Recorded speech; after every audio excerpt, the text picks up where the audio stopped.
সজিনা ফুলের অনেক রেসিপিই তো করে খেয়েছেন, কিন্তু এই সিম্পল বাট ইউনিক রান্নাটা করে দেখবেন, ভীষণ ভালো লাগে খেতে। একটা ফ্রাইং প্যানে কিছুটা সরিষার তেল গরম করে 5 ফোড়ন, কাঁচা লঙ্কা, রসুন, পেঁয়াজ কুচি দিয়ে একটু ভাজা ভাজা করে নিতে হবে। খুব বেশি ভেজে নেওয়ার দরকার নেই, পেঁয়াজগুলো একটু ট্রান্সপারেন্ট হলে তখন ফুলগুলো দিয়ে দেব।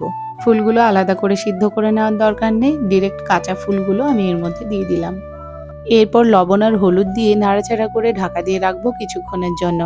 সজিনা ফুলের এই রান্নার জন্য যেহেতু আমি জল ব্যবহার করছি না, তাই রান্নাটা ঢাকা দিয়ে দিয়ে করব, যাতে তাড়াতাড়ি ফুলগুলো নরম হয়ে যায়।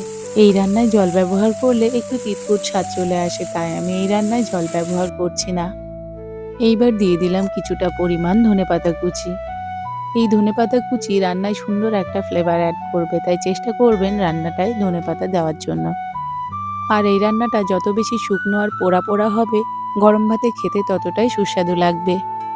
আমার আজকের রেসিপি কেমন লাগলো অবশ্যই কমেন্ট করে জানাতে ভুলবেন না। রেসিপি ভালো লাগলে একটা লাইক দিয়ে চ্যানেলটি সাবস্ক্রাইব করে রাখুন। আর যারা ফেসবুক পেজ থেকে দেখছেন তারা অবশ্যই পেজটিকে ফলো করে দেবেন।